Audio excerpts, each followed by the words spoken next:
off, but if it repeats the habits of the last flight, we would expect a bunch of testing activity to occur after Chinese New Year. And again, we're there to collect that information, provide it to our customers there for their own missions, whatever they may be. Now, just on the question of deterrence, I don't want to go into space control and things like that, but one of the benefits of having commercial unclassified data is the ability to use it for attribution.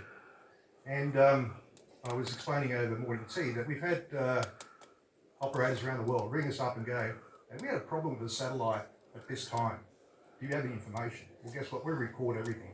So we've gone back in time, found that the satellite was in close proximity to a debris field at that time, and most likely had an intersect with small debris. At least that answers the question, what happened, in terms of attribution. So this is the things we can offer commercially, and I think that's very important that you can do that at an unclassified level. But lastly, also, I think the important thing here is systems such as Leo Labs do a certain amount in the information space. We're here to establish partnerships, mission partners is really what we look for. Those that will be supporting various missions, whether commercial, civil, or military. We cut our sort of supply there, but we think they're very important because that's the way the industry will scale. Happy, I've actually just started a partnership with Israel and providing some test and validation data from our radars to the ISTRAC system, which we look forward to hopefully being successful in developing a further partnership here in India. Anyway, thank you very much. I just wanted to tell you exactly what we're up to. Thank you.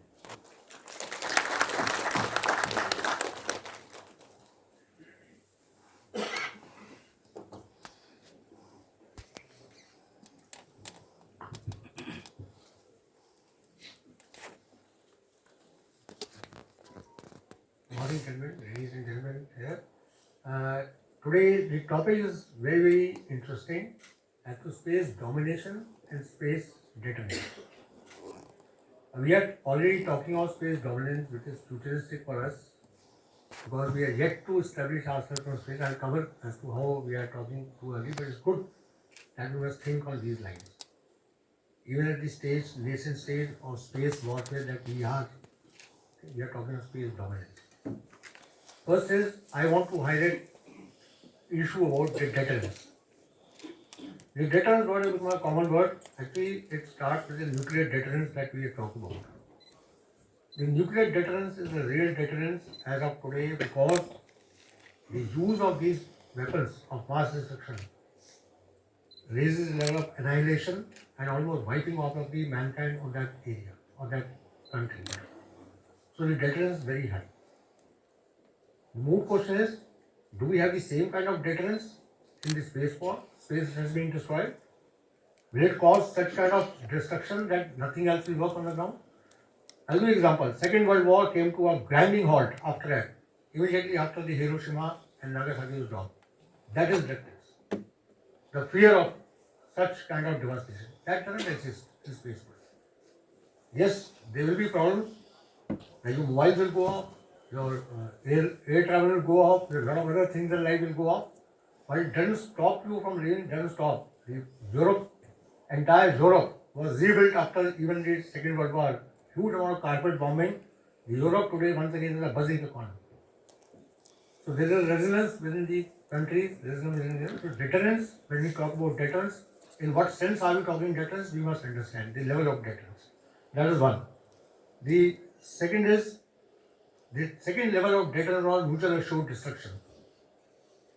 Here, both US and USSR, erstwhile USSR, had the MIT and they stopped stockpiling of the nuclear because they knew there was a mutual assured destruction at some level. And the stockpiling stopped. Will it happen in space? Just now, the chair has covered, it will get saturated, space will get saturated kind of a state. So, will somebody stop launching satellites? Because there is a mutual assured destruction? No, it doesn't happen. They will continue to launch or various means or other. So the deterrence that we are talking about, we have to think in that context. Now I'll come to, when we talk about space dominance for India, I am very specific talking about to India because all this we have spoken, we are talking about various countries who are into space and all. We are interested in space, India. Here I must tell that what is the threat to us in this space? Unless you know the threat, we can't build it up to space dominant that we desire. And do we have the capability? So first, we all understand our major threat is from our main adversary, China, which is way ahead of us in the space technology era today. The chair had talked about in the last year, he talked about 1991 Gulf War, where the people considered that yes, there was space assets were used, and it was a space assets used to enable the war. So the war was space enabled war. It was not a space instituted war. So there is a difference between the two. Even today, we have the space enabled war if it is going to happen. So the assets are being used. To what extent they are allowed to use, to what extent they are denied the use, that is where what the chair had just brought out in his opening address, the level of dominance and level of deterrence will work. So for the China as far as concerned, I hope you all are aware, China was silently watching all these wars when they're doing, and they planned their move in such a manner that they progressed well in the space, they saw the future. And that is our threat. We must know how to counter it, how to deny them, and can we deny them, or can we reach a level of dominance that we deny them? That is of concern to us. So China, when they developed on, they straight away started with a concept which is called diode, DIOD. And their concept was straight away. First D was disruption. Look at the way they think. They have started with D, disruption. Next is interference. So the level of denial, if we talk about China works on, is it first is itself is disruption, then interference, and then is the obstruction. Starting from a higher level to the lower level. And last is the, if nothing else, destruction. So this is a diode concept they have developed a set from. Similarly, China developed their entire space capability, which is going to be a threat to us, is under three very clear heads. First one was capability to enter space. That we already are. ISRO, we must thank ISRO for giving us a huge platform so many years, and we are in this space. So the capability to enter space was the first step they took. Obviously, that is the tracking, trajectory, telemetry control, building of SSA, whole lot of things, ECM. And the most important part in the capability to enter space was the cyber security. One of the audience had brought out yesterday the question cyber hardened. Very, very pertinent. While we have done the capability of entering space, cyber hardening is nowhere. What the China has developed is exactly with the cyber hardening. So this is the thought process that they do what they do. And this is what is, along with the cyber security, they have both the cyber offensive and cyber defensive in their capability. So please understand as to what kind of threat we are going to deal with, and do we have the deterrence and dominance capability. Next, they said, first, after entering space, next step is capability to exploit the space. We in India are not yet able to do the kind of exploitation that we want, and we are most of it is peaceful exploitation as of today, not about the war waging capability in that form. What they have done is the entire thing is about recce, surveillance, battle strike, support, and all communication. Everything is to the military usage of the space assets, which is for all Army, Navy, Air Force, as well as the strategic force they have. So they cater for all, and this is where they are moving along. And the last thing in this is, after having entered space, exploited space, now the last step they have is to control the space. These are the three steps they work, and they are already at the space at the level of controlling space.